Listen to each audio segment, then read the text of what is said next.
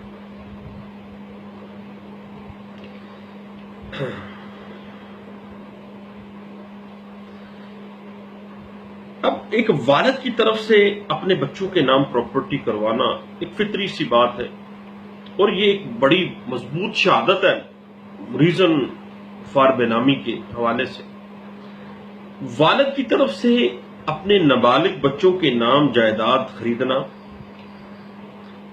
اب اس میں بچے بے نامی دار ہیں،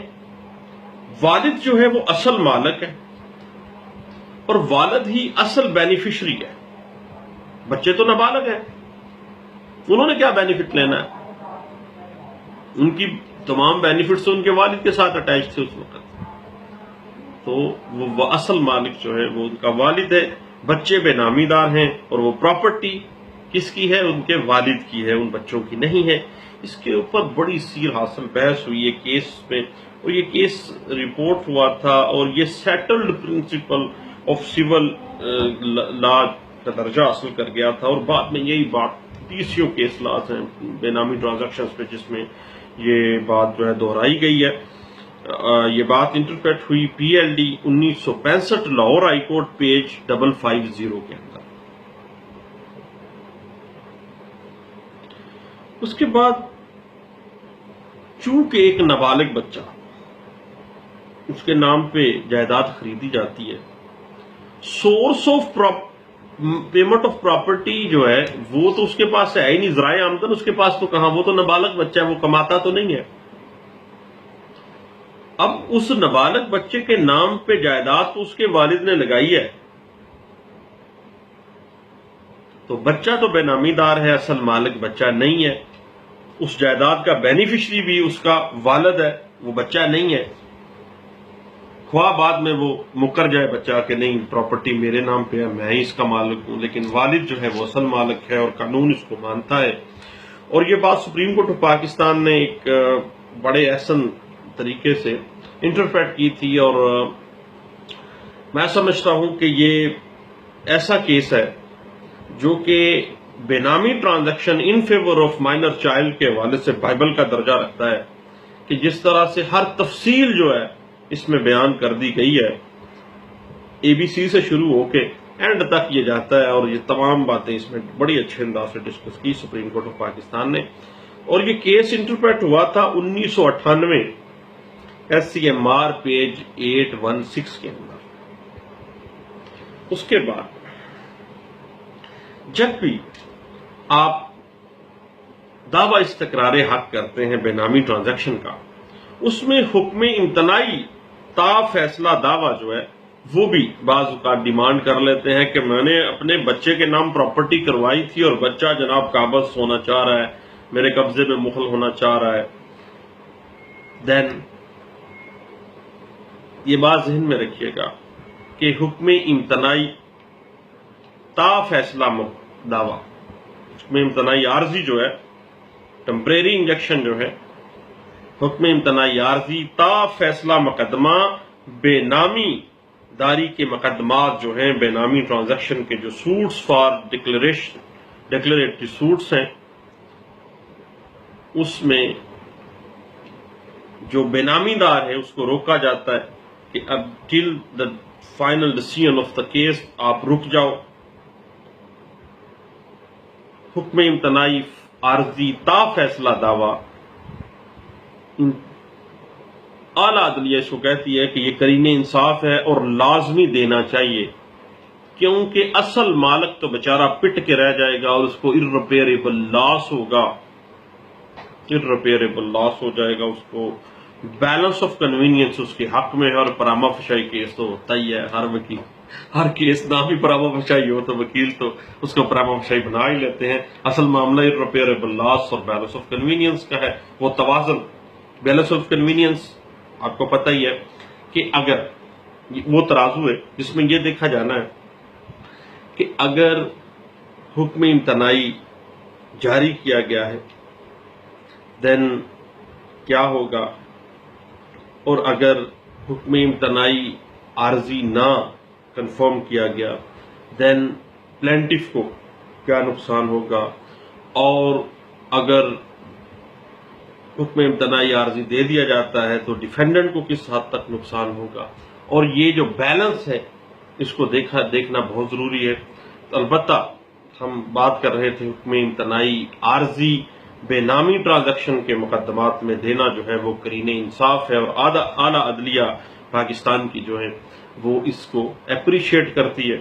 اور سپورٹ کرتی ہے کہ حکم امتناعی عارضی بے نامی ٹرانزیکشن کے مقدمات میں دینا جو ہے وہ قرین انصاف تصور کیا جائے گا، اور اس پہ ایک سیر حاصل بحث بھی ہوئی 1987 MLD پیج 737 کے اندر۔ تو دوستو چند باتیں تھیں بے نامی ٹرانزیکشن جو ہم اپنے بچوں کے نام، نابالغ بچوں کے نام پہ کروا بیٹھتے ہیں، بعد میں وہ مسائل پیدا ہوتے ہیں بچوں کی طرف سے،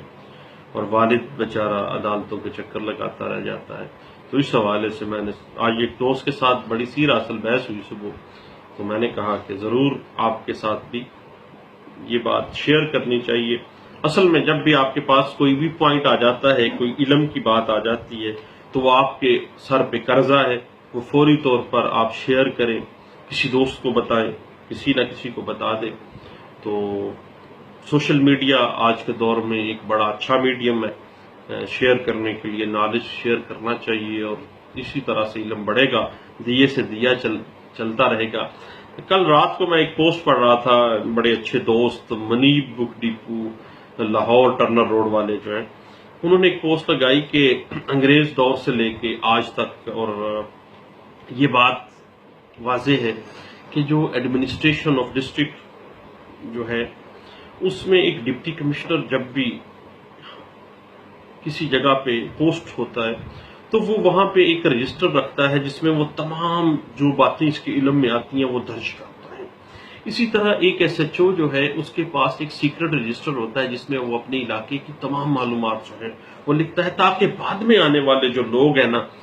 بعد میں آنے والے لوگ جو ہیں وہ بیچارے مسائل کا شکار نہ ہو، اور ان کو پتہ چل جائے کہ یہ مسائل اس جگہ پہ تھے، یہ ایشوز اس ڈسٹرکٹ میں، اس علاقے میں یہ پیدا ہوئے،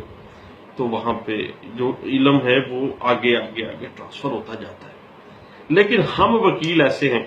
اپنا رجسٹر اپنے لاک میں رکھتے ہیں، اور اگر کوئی ہم سے بات پوچھ لے تو ہم اپنا منہ بند کر لیتے ہیں کہ کوئی بھائی قانون کی بات ہم سے سیکھ نہ جائے، پوچھ نہ جائے، کیونکہ اگر قانون کی بات پوچھ گیا یا سیکھ کے چلا گیا تو پھر یہ کہیں چوری نہ ہو جائے علم کی۔ تو دوستو علم کبھی چوری نہیں ہوتا، علم دوسرے کو دینے سے بڑھتا ہے۔ اپنے علم کو پھیلائیے، آپ کے پاس جو بھی نالج ہے اس کو ضرور پھیلائیں، دیے سے دیا جلائیں، یہ بات چلتی رہے گی۔ بہت شکریہ، تھینک یو، اللہ حافظ۔